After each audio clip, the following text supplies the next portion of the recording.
Moi, je suis Cédric François, j'ai fondé Equium il y a 8 ans maintenant, pour lancer une nouvelle énergie qui est l'énergie du son. Du coup, j'ai appelé cette entreprise Equium puisque l'idée c'était de réfléchir à l'avenir de l'énergie et qui sera sur un équilibre de l'usage de l'énergie sur un équilibre entre beaucoup d'énergies différentes et pas sur du et pas sur du ou. Et donc, comment un principe actif, la résonance acoustique dont je vais vous parler, peut devenir aussi un principe éthique de relation au monde.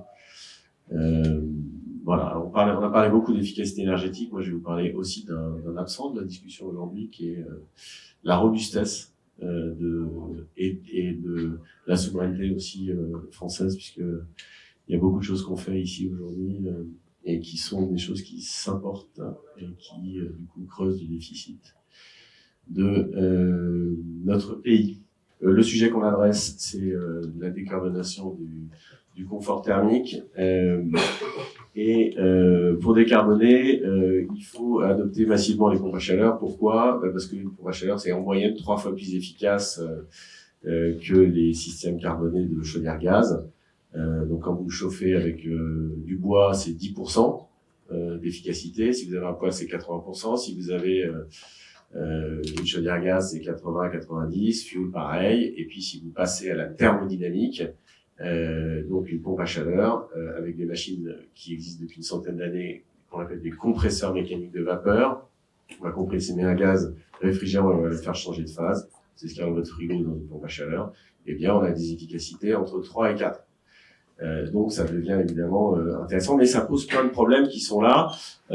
Et on a des blannissements des fils de frigo. Une des pompes à chaleur, ça fait beaucoup de bruit. On peut, quand il y a des aérothermes, on peut pas forcément les installer partout.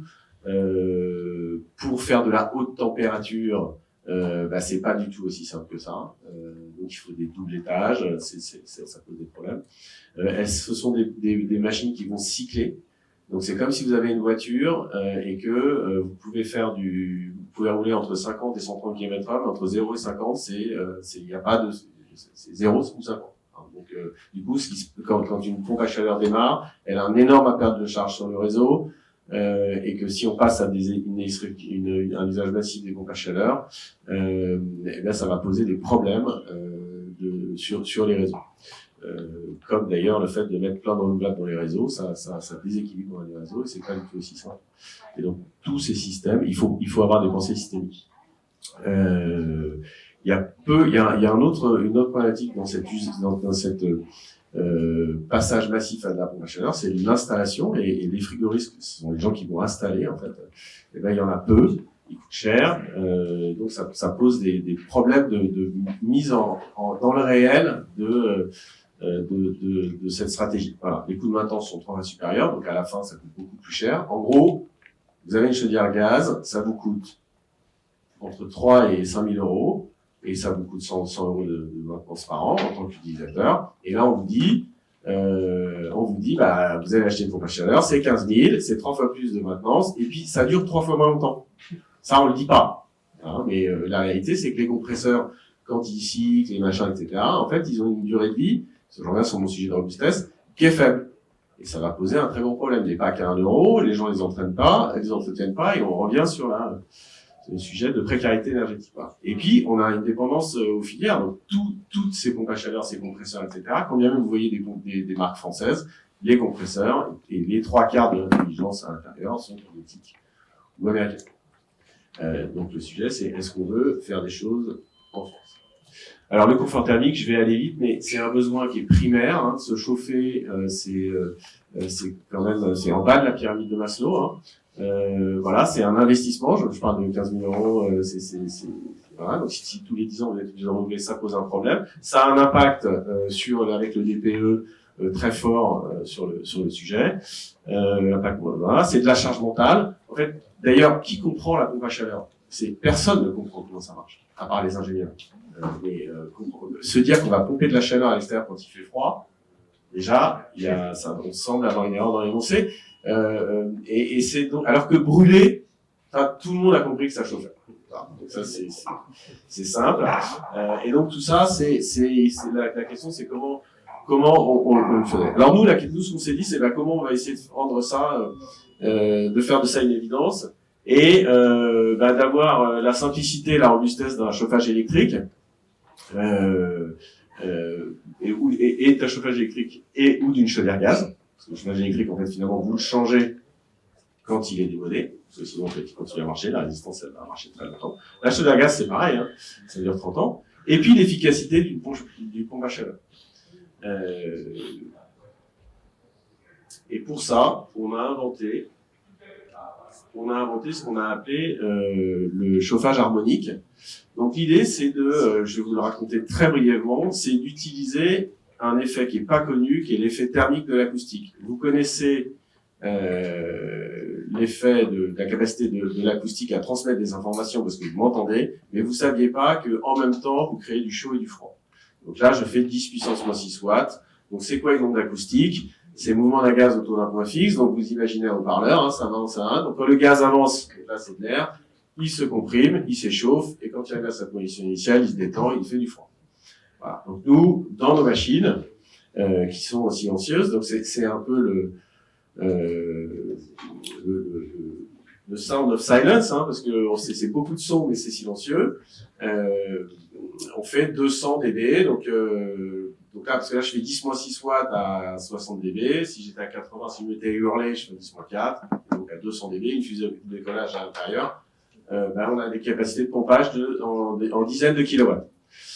Donc ça devient sérieux, avec des efficacités qui sont comparables à celles des pompes à chaleur classiques, mais avec beaucoup d'autres avantages que je vais détailler maintenant.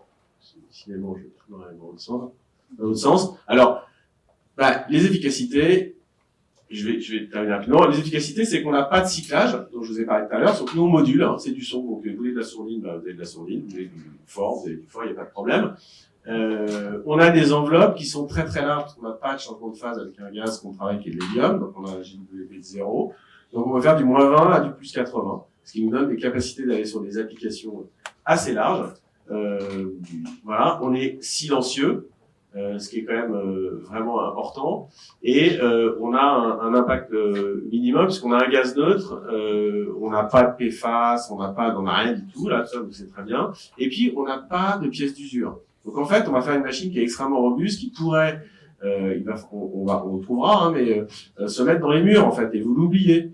En fait, puisque le système n'a pas d'entretien. Le seul entretien, c'est des sujets hydrauliques, mais sinon, le système est un système extrêmement robuste. Et donc, ce qui peut nous amener aussi à réfléchir en termes d'efficacité, parce qu'il y a le CAPEX, il y a les OPEX, mais à des systèmes de business model différents, thermique as a service, par exemple, plutôt que de vendre des machines, voilà. Qui va avec cette maintenance et sa simplicité d'installation, ce qui va nous permettre de résoudre le problème dont je parlais tout à l'heure des installateurs, puisque n'importe quel plombier va pouvoir l'installer. Je n'aurai pas besoin d'être rigoriste, etc. Voilà. Donc, on a le meilleur TCO du marché, parce que comme on dure longtemps, à la fin, on coûte beaucoup moins cher, avec évidemment 95% de CO2 en moins par rapport à du gaz. Je passe vite. Et donc, le premier produit qu'on va faire, c'est une pompe à chaleur géothermique. On va aller chercher de l'énergie dans le sol. Mais on peut aussi faire de la solarothermie. Donc, il y a et je profite d'être ici pour dire que si on pouvait mettre moins de réglementation en France, ce serait quand même sympa. Donc il y a des produits qui sont super, qui sont des produits qu'on appelle du PVT. Donc c'est du PV et du thermique en dessous, qui permettent d'éviter d'avoir à aller chercher de l'eau dans le sol et qui rendent le même service. Sauf que il faut passer des normes et des machins parce qu'il y a des vendeurs de tuiles que ça arrange pas. Et donc alors que les systèmes fonctionnent très bien et que ça peut prendre 20% du marché et que le combo parfait c'est de la géothermie ou de l'eau et du plancher chauffant. Et là vous avez un truc qui va durer extrêmement longtemps. Je vois que vous l'acquiescez, c'est bien. Et donc là il faut qu'on simplifie les choses. Voilà.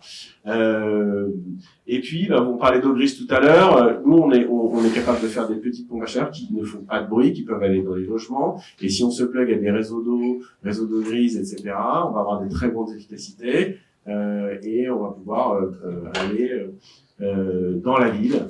Et la pompe à chaleur en ville, c'est avec des aérothermes, c'est compliqué. Compte tenu des contraintes, qu'elles soient réglementaires, de bruit, de voisinage, etc. Voilà. Donc on va l'industrialiser en région Pays de Loire. Donc on a la capacité de faire une industrie française. Voilà. Et donc on va faire une nouvelle levée de fonds bientôt.